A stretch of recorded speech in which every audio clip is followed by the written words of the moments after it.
Eurovision fam, it's Alesia Michelle. Today I am going to be doing my predictions for Semifinal 1. Buckle up.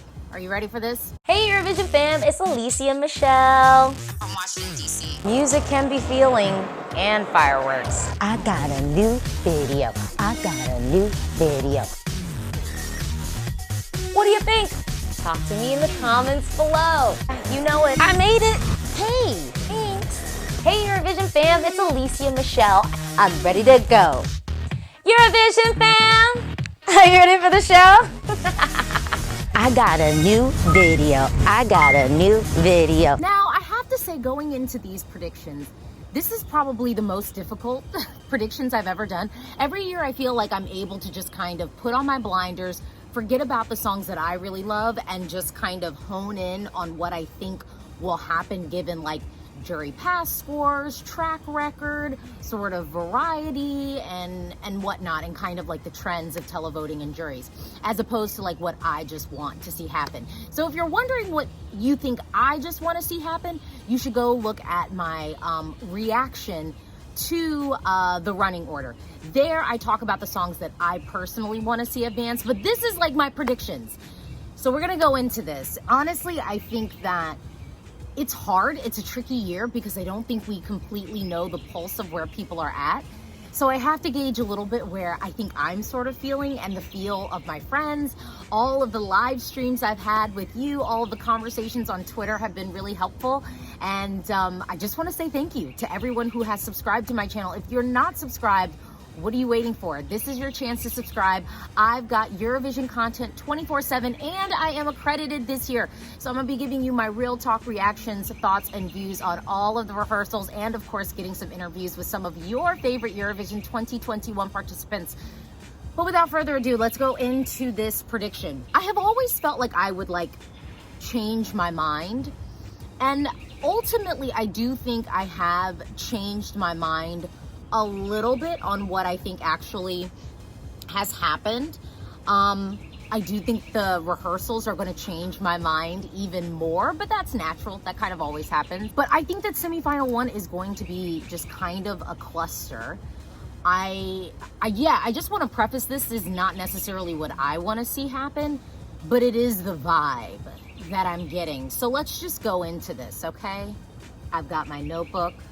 I've got a new video. Let me just start off and say that for Semifinal 1, I mean, I think it's pretty clear who has no chance, but I would say the difference between Semifinal 1 and Semifinal 2 is I feel like I've got maybe like 4 to 5 songs in Semifinal 2 that I'm like, okay, no chance. I don't think it's advancing at all. Whereas like Semifinal 1, I feel like I've got a ton of songs kind of percolating on my fence, but the songs that have no chance, it's 2. It's only 2 songs. Slovenia and North Macedonia are not advancing. Point blank. I'm just gonna X those out. They're not advancing. It's not happening. I don't see it. Not this year, not with the vibe that I think the world is at. And I just don't think that the juries are gonna get behind them, and I don't know if the staging will be enough to get the juries kind of enthralled, and the songs I don't know are immediate enough to get televoters at home. This is who I think is for sure advancing, and then I have 1 slot. So I've got like 7, is it 7 that I feel like are definitely a lock, or 8 that I think are a lock, and then I've got 2 that are sort of like 2 slots free. So Lithuania, Sweden, Ireland, Cyprus, Norway, Belgium, and Israel, and Malta, I'm positive are probably going to be qualifying. So that only leaves 2 slots left. I'm not gonna lie, I think we're gonna lose a bop. And I think on the fence of the bop that we have to choose from is Croatia and Azerbaijan. Here's the issue. I think that the jury is going to get behind Azerbaijan because they've done it before in the past. Knowing what Azerbaijan does on the stage, I think they'll be able to pull some televoters. Here's the messed up part though. Croatia is a stronger song. I actually think that Albina is the stronger vocalist and performer in comparison to Effendi. So I sort of have them in my slot where it's like interchangeable. But if I have to choose, because this is my prediction video, so you're gonna make me choose, I think that Azerbaijan has the edge.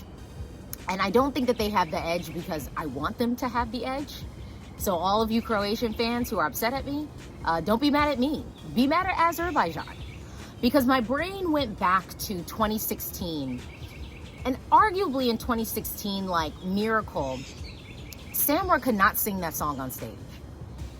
She had a lot of help from her backing vocalist, you know, and just because of all the bells and whistles that we know Azerbaijan can bust out, I think the staging will just be set up in a way that will distract from Effendi's maybe like weak points. And I think that she'll end up getting the edge. But I do think that TikTok is the stronger song. So I think it'll end up coming down and it'll be really tight between the two of them because we're not gonna get both. I don't feel like we're gonna get Azerbaijan and Croatia. I just don't think that we're gonna get both of them.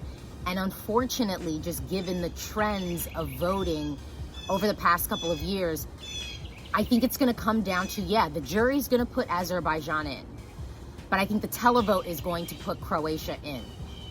And so with that allocation of points, ultimately, I think because Azerbaijan is going to have enough televote with all of the bells and whistles and fireworks on stage that we know they're gonna set off, I think that that's gonna pull enough televote for Azerbaijan to give them that comfortable padding to sneak in.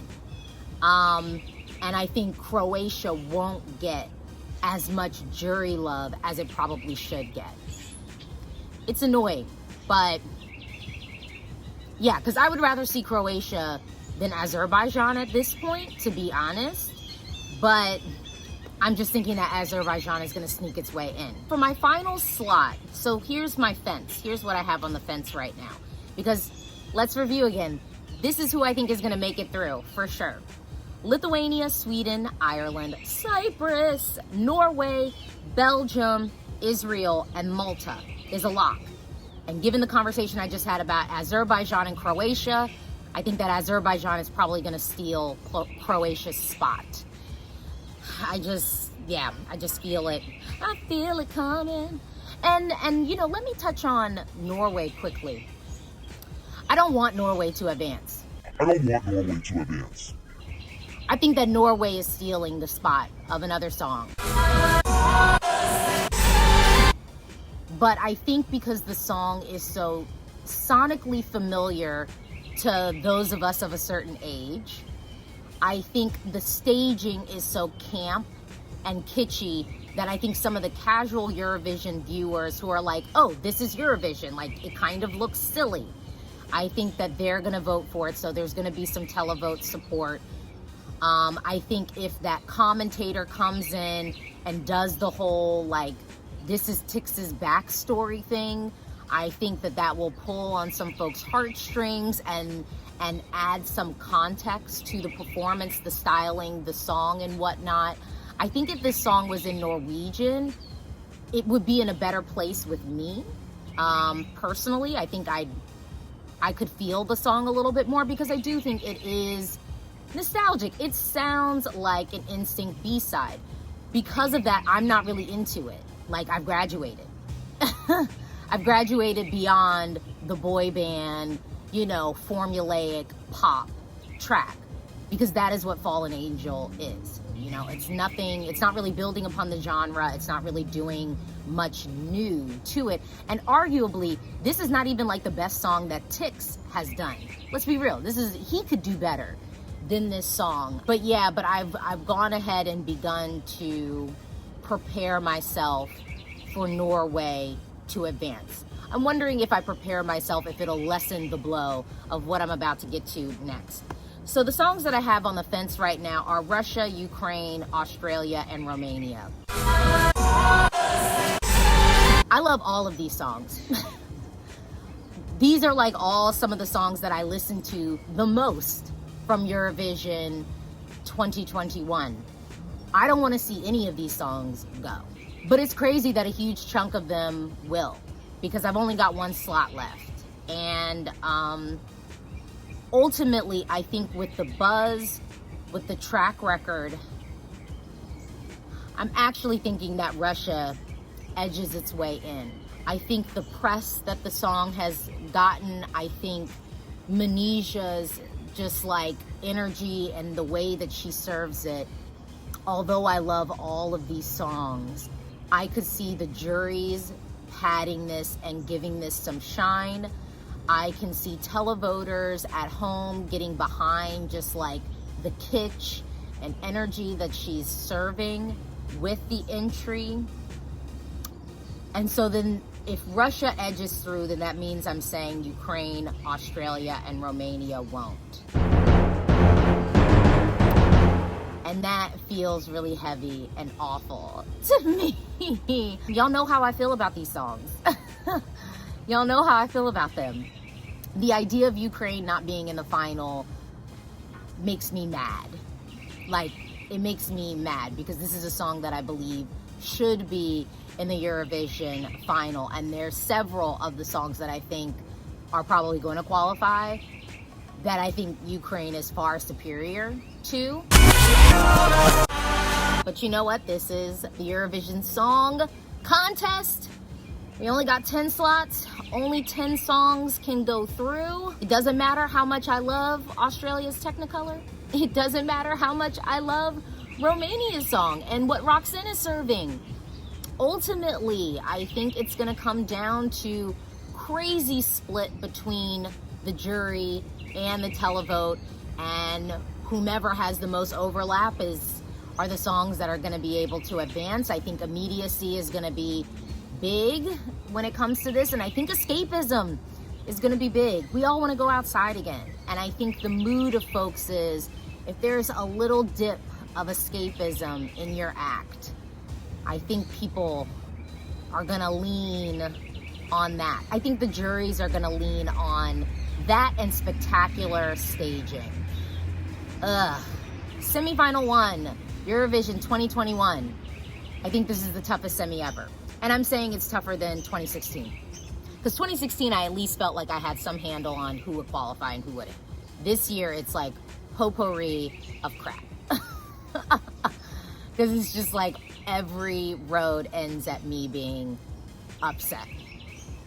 Yeah, but that was my prediction. What do you think? Talk to me in the comments below. Do you agree with what I had to say? Talk to me in the comments below. Do you disagree with what I had to say? Talk to me in the comments below. This is a conversation, and you know what? I am so excited about Eurovision 2021. Not so much Eurovision Semifinal 1, 2021, because I don't think it's a night that I'm going to be happy. But yeah, talk to me in the comments below. Don't forget to like, don't forget to subscribe, because I got more content coming for you. Yes, I'm accredited. So, I got this content that you need, that you want. Eurovision 2021. Bye.